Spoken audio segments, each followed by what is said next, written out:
Plusieurs lignes de la parole mènent à une seule ligne, celle de la vérité éternelle.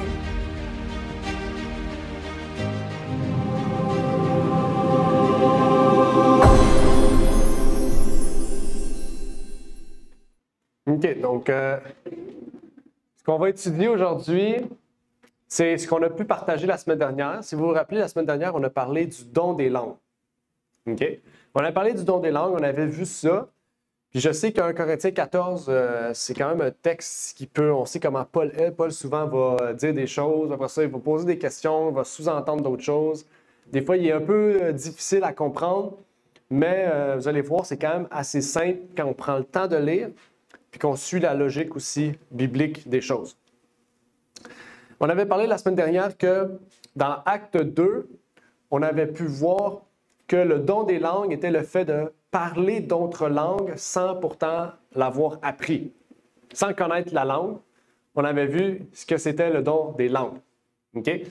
Donc, si on part de la base, ça veut dire de savoir que le don des langues est le fait de parler une langue qu'on ne connaît pas, ça veut dire que Paul ne peut pas contredire sur le fondement qui était déjà mis avant. On sait. On peut pas, les personnages de la Bible ne peuvent pas détruire quelque chose qui était déjà mis auparavant. OK? Donc, ça, c'est sur une base qu'on doit partir. OK? Et dans 1 Corinthiens 14, il y a plusieurs personnes qui disent que le don des langues existe, tel qu'on le connaît, mais qu'il y a aussi d'autres langues qu'on appelle la prière céleste ou le don de langue que seul Dieu comprend, mais qu'aucun homme comprend. OK? Donc, ça serait un ajout au don des langues qu'on croit d'après Acte 2. On va ouvrir ensemble 1 Corinthiens 14. Commencer à lire ensemble ce chapitre, à feuilleter. OK? Si vous avez des questions, n'hésitez pas à le dire aussi. C'est important de bien comprendre. On va comprendre le texte. OK? 1 Corinthiens 14. Je vais l'ouvrir avec vous, mais là, je n'ai rien. On va le tenir avec ça. 1 Corinthiens 14. 1 Corinthiens 14, verset 1, nous dit « Étudiez-vous à la charité, désirez aussi avec ardeur les dons spirituels, mais surtout celui de prophétiser. » Donc, déjà, ce qui nous empêche de pouvoir bien comprendre le chapitre 14, en idée, c'est que ce que Paul parle dans le chapitre 14 a déjà été parlé dans le chapitre 13 et dans le chapitre 12. Ce qu'on aurait dû faire, on pourrait dire que ça aurait pris beaucoup de temps, c'est de lire du chapitre 12 jusqu'au chapitre 14. Parce que Paul, vraiment, du chapitre 12 à 14, c'est un seul sujet. OK? C'est un seul sujet qui est connexe. Et ce que Paul révélait, on va dire en grosso modo, ce que Paul révélait dans le chapitre 12 à 14, c'est que l'amour, c'est ce qui va durer dans toute l'éternité. Ce que Paul veut révéler, c'est que les dons spirituels vont cesser quand il n'y aura plus de grâce, en fait, quand il n'y aura plus de nécessité de ces dons, mais que l'amour perdure à travers les siècles. Donc, ce que Paul voulait révéler, c'est qu'il faut chercher l'amour avant de chercher les dons. Et si on se remet dans l'idée, c'est que Paul s'adresse ici aux Corinthiens. Ça veut dire que Paul révèle un problème qui existait dans l'Église de Corinthe à l'époque de Paul. OK? Et le problème qu'il y avait, c'est que les Corinthiens priaient pour avoir les dons spirituels, mais ils n'avaient pas l'amour de Christ. C'est ça le grand problème que Paul veut soulever chez les Corinthiens. C'est que les Corinthiens cherchaient davantage les dons plutôt que l'amour. Et Paul dit, arrêtez, cherchez d'abord l'amour, parce que les dons, ils vont s'arrêter un jour, mais l'amour persiste, même quand on va être dans le royaume de gloire. OK? Donc, il veut vraiment qu'on reste dans cette idée-là. Et ici même, il va plus loin. Il dit, étudiez-vous à la charité, donc l'amour agapé, désirez aussi avec ardeur les dons spirituels, mais pas n'importe quel don spirituel, celui de prophétiser. Donc, ça veut dire ici que Paul, spécialement, il dit, oui, les dons spirituels sont importants, oui, tous les dons sont importants, mais particulièrement, celui qui est le plus important, c'est celui de prophétiser. N'oubliez pas, Paul s'adresse ici à un public chrétien pour des chrétiens. OK? Je veux que vous remettez ça dans votre tête. OK? Donc, ça veut dire que si Paul s'adresse aux Corinthiens à Corinthe, ça veut dire que est-ce que les dons de langue sont importants dans l'Église? Ça doit servir à l'Église, mais c'est pas dans l'Église. Exactement. Exactement. Exactement. Donc, c'est pour ça que Paul dit ici que de prophétiser, c'est important parce que le don de prophétie, c'est pour l'Église, à l'Église. C'est pas pour l'extérieur. Tu n'iras pas voir les païens puis prophétiser. OK? Parce qu'ils ne croient pas. OK? Il y en a qui vont dire, oui, mais Élie le fait. Élie parlait aux Juifs. Il croyait en Dieu. OK? Mais quand on prophétise, c'est que Dieu a un message pour l'Église. Mais quand on parle en langue, c'est pas pour nous, c'est pour les gens du dehors. C'est pour qu'eux comprennent l'Évangile dans leur langue, parce que nous, on ne parle pas leur langue. OK?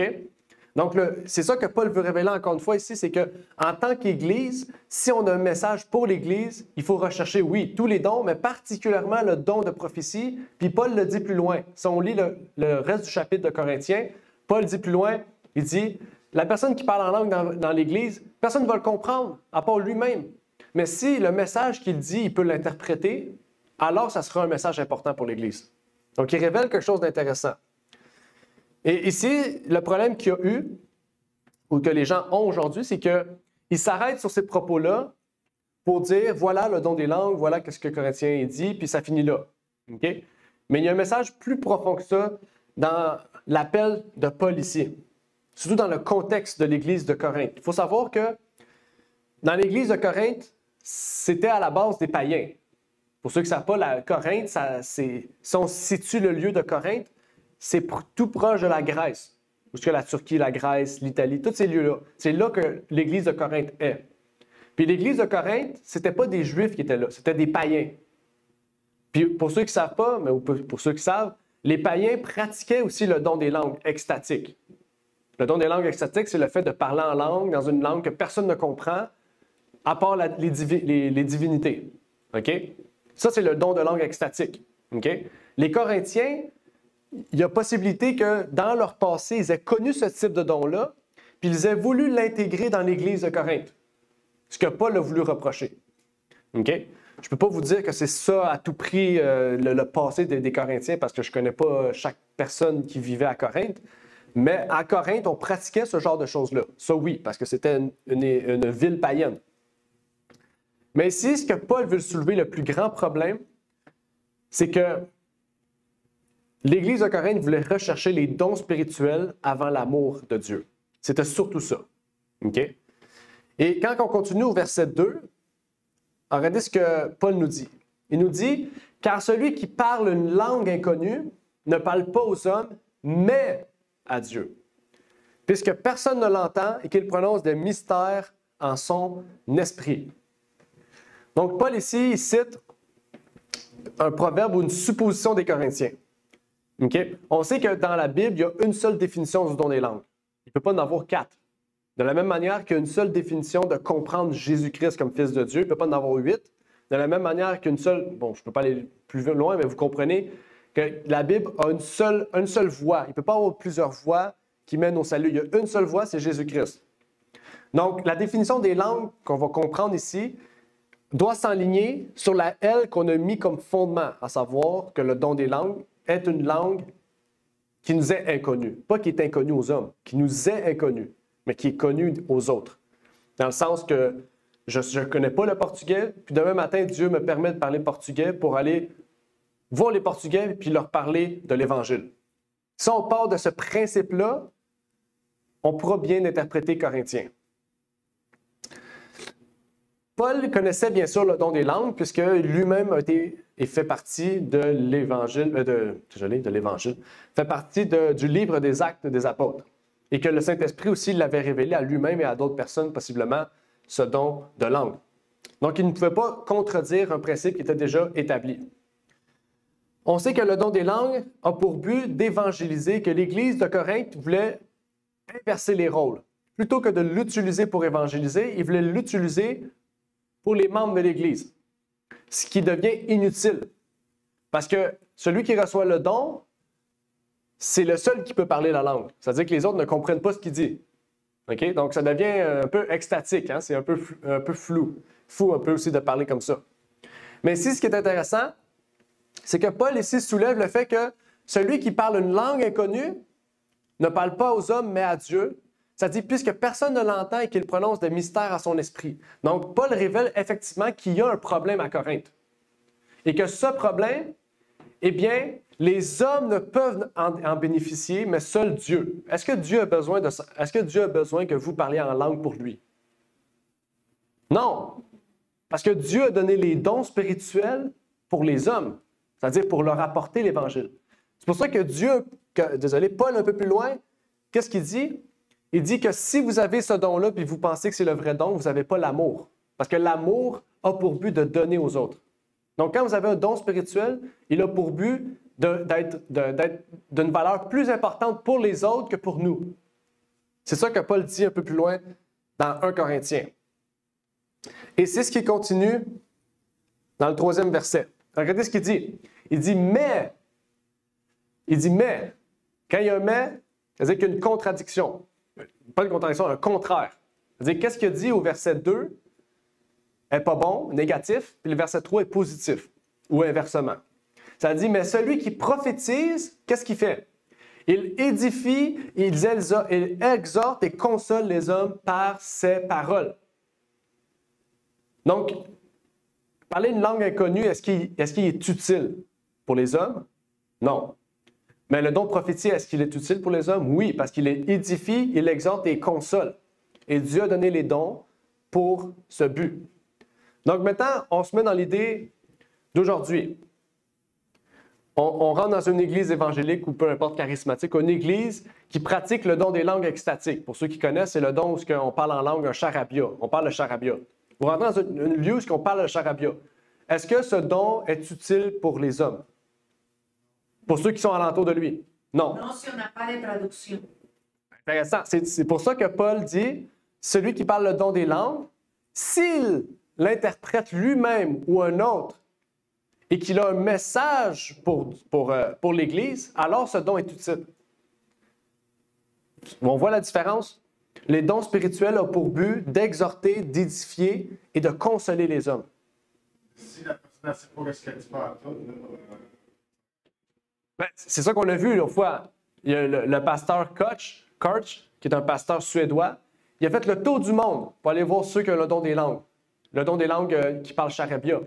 Puis il a pu comprendre, puis je pense que Dieu l'a aidé, il a pu comprendre que 90% du temps où une personne parle le don des langues extatiques, c'est parce qu'il est sous possession démoniaque. Et qu'une fois sur 10, c'est parce que c'est faux. C'est ce qu'il a révélé. C'est un pasteur unitaire, okay? de l'Allemagne ou de la Suède, un pasteur des années 50, ça fait quand même assez longtemps. Puis il a écrit un livre qui s'appelle L'Occulte ABC.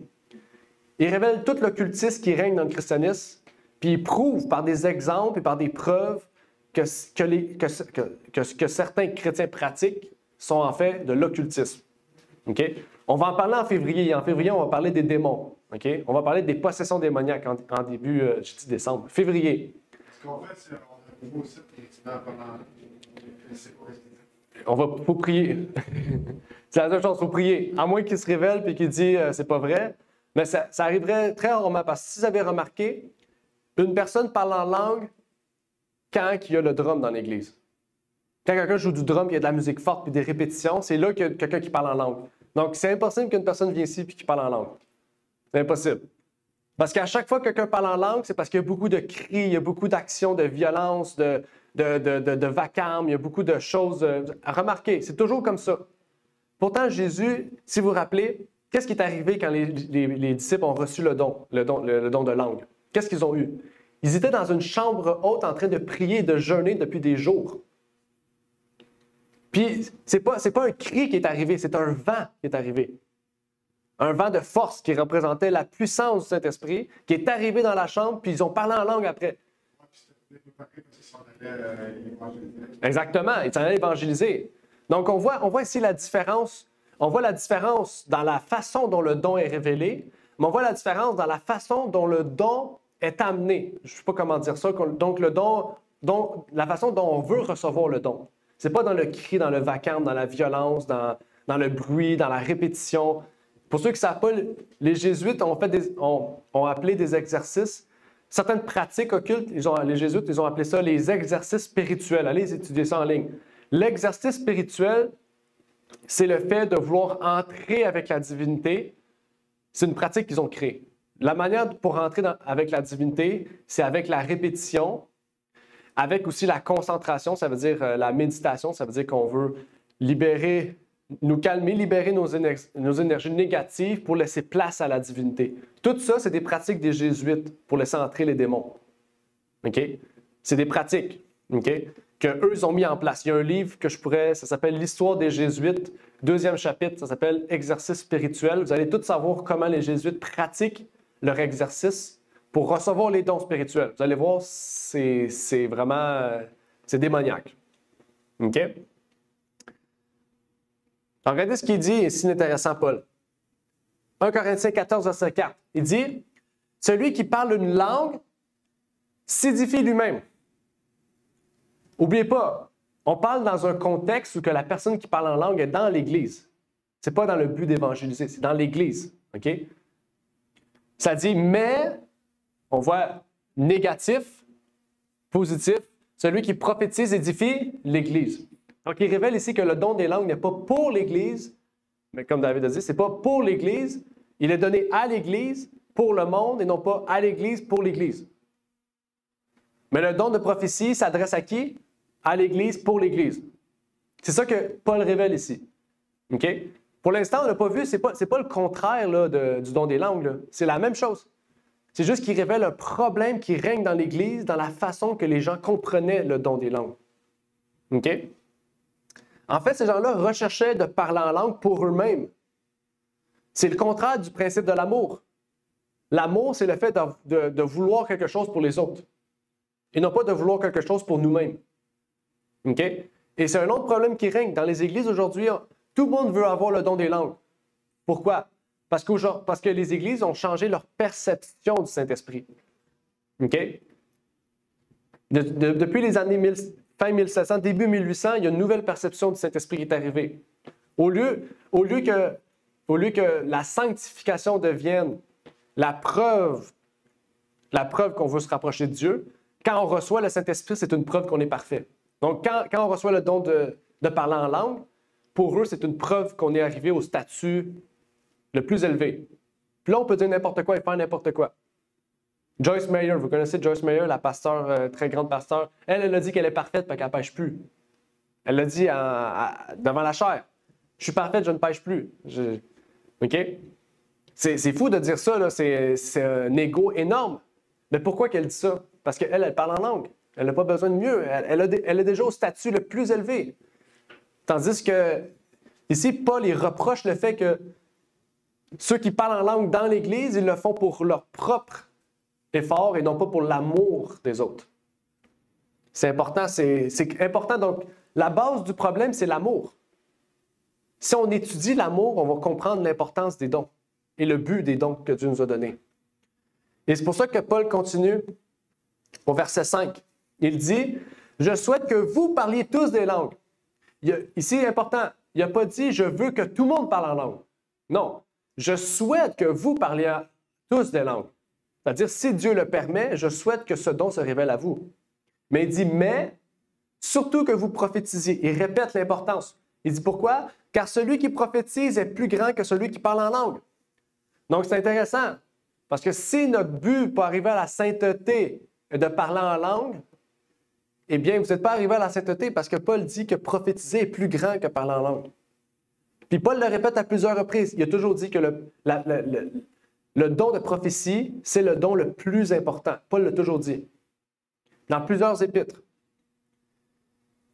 Intéressant, il dit, si ce n'est pas un don plus grand, la seule raison pour laquelle le don des langues est autant important que le don de prophétie, c'est qu'il faut un interprète, afin que l'Église en reçoive l'édification.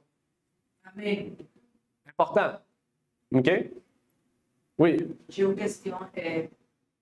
Celui qui prophétise, il éteint.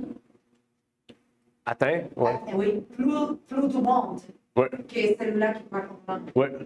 C'est pour cela que l'amour est refusé ou Oui, il a dit diffuser. dégagé. Ouais, dégager, envoyer, partager. Oui, par la prophétisation Ouais. que par la... Oui, C'est ça que effectivement. je comprends. Oui, c'est exactement ça. Exactement ça. Parce que c'est ça le but. Parce que Dieu nous donne des dons. Parce qu'il y en a beaucoup qui disent que le don des langues dans l'Église, quand on parle de mouvement extatique, de langue extatique, je veux dire le charabia, il y en a beaucoup qui disent que quand on parle charabia, c'est une preuve que Dieu est là. C'est une puissance surnaturelle qui prouve que Dieu est là. Mais ce n'est pas une si grande preuve que ça.